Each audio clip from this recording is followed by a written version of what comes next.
वक्रतुण्डमहाकायं सूर्यकोटिसमप्रभं निर्विघ्नं कुरु मे देव सर्वकार्येषु सर्वदा। নমস্কাৰ বেদিক এষ্ট্ৰলজি আছামৰ সকলো বন্ধু বান্ধৱীলৈকে মোৰ আন্তৰিক অভিনন্দন জ্ঞাপন কৰিলোঁ। লৈছোঁ আপোনালোকৰ আজি দিনটোৰ দিনপঞ্জী। আজি 27 মাঘ ৰবিবাৰ 1430 ভাস্কৰাব্দ, ইংৰাজীৰ আজি 11 ফেব্ৰুৱাৰী 2024 চন, ভাৰতীয় আজি 22 মাঘ। আজি সূৰ্যোদয় প্ৰাতঃঘণ্টা 6:07:22 আৰু সূৰ্যাস্ত সন্ধ্যা 6:09। আৰু আজিৰ ব্ৰহ্মমুহূৰ্ত ঠিক সূৰ্যোদয় 48 পূৰ্বৰ সময়খিনি, যি সময়ত জপ তপ যোগ সাধনা আদিৰ ক্ষেত্ৰত অতি উত্তম সময়।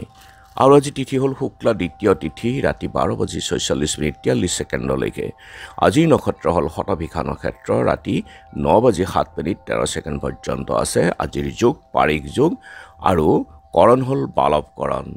পাৰিঘী অৰ্থাৎ শত্ৰু জয়। আজি জন্মকালীন জাতক শত্ৰু দমন কৰিহে এৰিব, শত্ৰুক এৰি দিয়া বিধৰ নহয়। আৰু এতিয়া চাওক আজিৰ গ্ৰহগণৰ অৱস্থান। ৰবি, মংগল, বুধ আৰু শুক্ৰ একেলগে চতুৰ্গ্ৰহী এক অৱস্থান কৰি মকৰ ৰাশিত বহি আছে। আৰু শনি বহি আছে কুম্ভ ৰাশিত, ৰাহু বহি আছে মীন ৰাশিত, কেতু বহি আছে কন্যা ৰাশিত, বৃহস্পতি বহি আছে মেঘ ৰাশিত। যিহেতু আজি চন্দ্ৰ বহি আছে কুম্ভ ৰাশিত, গতিকে আজিৰ জন্মজাতকৰ ৰাশি হ'ব কুম্ভ ৰাশি, বৈশ্যবৰ্ণ, মতান্তৰী শূদ্ৰবৰ্ণ, দেৱাৰীগণ, মনুষ্যৰ অস্থি, অগ্নিযোগ, অষ্টোত্তৰী আৰু বিংশোত্তৰী ৰাহুৰ দশা।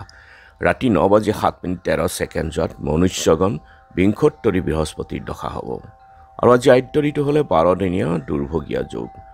আৰু মৰণৰ দোষ ৰাতি 9:07:13 পূৰ্ণ দুখ থাকিব। আৰু ৰাতি 12:46:43 ত্ৰিপদ লাগিব। যোগিনী আজি উত্তৰত আৰু ৰাতি 12:46:43 অগ্নিকোণত। যাত্ৰা শুভ, পশ্চিমত যাত্ৰা নাই। ৰাতি 12:46:43 মধ্যম। আৰু যিহেতু আজি ৰবিবাৰ, গতিকে যিকোনো কাৰ্যত যদি যাব লগা হয় তেনেহ'লে মুখতে টুকুৰা পাণ আৰু যাত্ৰা মংগলৰ মন্ত্ৰটো এবাৰ জপ কৰি ভৰিখন দি আগবাঢ়ি ওলাই যাওক, আপোনাৰ যাত্ৰা শুভ হ'ব। আৰু আজি শুভ কৰ্ম যেনে দিৰাগমন, গৰ্ভধান, সীমান্ত উন্নয়ন, পঞ্চামৃত, সাধভক্ষণ, জাতকৰ্ম, নামাকৰণ, কৰ্ণভেদ, মুখ্যাপসান্ন, চূড়াকৰণ, বিদ্যা আৰম্ভ, উপনয়ন, দীক্ষা, গৃহাৰম্ভ, গৃহপ্ৰৱেশ, নৱবস্ত্ৰ পৰিধান, ৰত্নাদি ধাৰণ, দোকান, নাট্য আৰম্ভ, দেৱতা গঠন, নাওকা যাত্ৰা, নৌকা গঠন, আৰোগ্য স্নান, গ্ৰহ পূজা, শান্তি স্তবয়ন, হালযাত্ৰা, গুটি সিঁচা, গছ ৰোৱা, ঋণদান, ঋণ গ্ৰহণ, ক্ৰয় বিক্ৰয়, ঔষধকৰণ আৰু সেৱনৰ ক্ষেত্ৰত আজি শুভ সময়। খাদ্যত আজি তিতা ভেকুৰী আৰু ৰাতি 12:46:43 পটল খোৱা নিষেধ। আজিৰ কালবেলাৰ সময় হ'ল দিনৰ 11:38:50 পৰা 1:03:28 আৰু কাল ৰাত্ৰি নিশা 1:10:55 পৰা 2:50:10। গতিকে বৰ্জন কৰক সকলো মাংগলিক বা শুভ কাৰ্যৰ ক্ষেত্ৰতেই কালবেলা আৰু কালৰাত্ৰিৰ সময়খিনি। আজিৰ মহেন্দ্ৰ যুগ হ'ল দিনৰ 6:45 আৰু 11:45 পৰা 1:32 নিশা 6:08 পৰা 7 12:02 পৰা 3:25 আৰু আজিৰ অমৃত যুগ হ'ল ৰাতিপুৱা 6:45 পৰা 9:45 আৰু ৰাতি 7 বজাৰ পৰা আৰম্ভ কৰি 8:47 আছে এই অমৃত যুগ। গতিকে সকলো মাংগলিক কাৰ্যৰ ক্ষেত্ৰত এই যুগ অতি উত্তম। আজি দ্বিতীয়াৰ একনিষ্ঠ সন্দীপন। দক্ষিণ পাট সত্ৰৰ সুখদেৱ গোস্বামী, বেলগুৰি সত্ৰাধিকাৰ ৰামকৃষ্ণদেৱ গোস্বামী, মধুপুৰ ধামত বুঢ়াৰ পো গোবিন্দ আতৈৰ তিৰুভাৱ তিথি।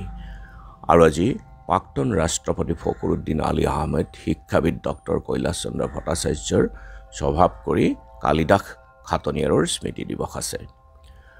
আৰু এতিয়া চাওঁহক চন্দ্ৰৰ অৱস্থানৰ ওপৰত বিচাৰ কৰি ৰাশিফল। মেঘ কৰ্মচাৰীৰ আনন্দ, বৃষ ভোগ বিলাস, মিথুন নতুন উত্তম ভোজন, কৰ্কট উৎসৱত অংশগ্ৰহণ, সিংহ শৰীৰৰ যত্ন ল'ব, কন্যা নতুন পদ প্ৰাপ্তি, তুলা বৃদ্ধিৰ বিকাশ, বৃশ্চিক মান সন্মান অটুট থাকিব, ধনু যান বাহনত কষ্ট, মকৰ সন্তানৰ পৰা আনন্দ, কুম্ভ বিদ্যাৰ্থীৰ শুভ, মীন উন্নত মনোভাৱ, গতিকে বন্ধু বান্ধৱীসকল, এয়া আছিল আজিৰ দিনটোৰ দিনপঞ্জী। ধন্যবাদ।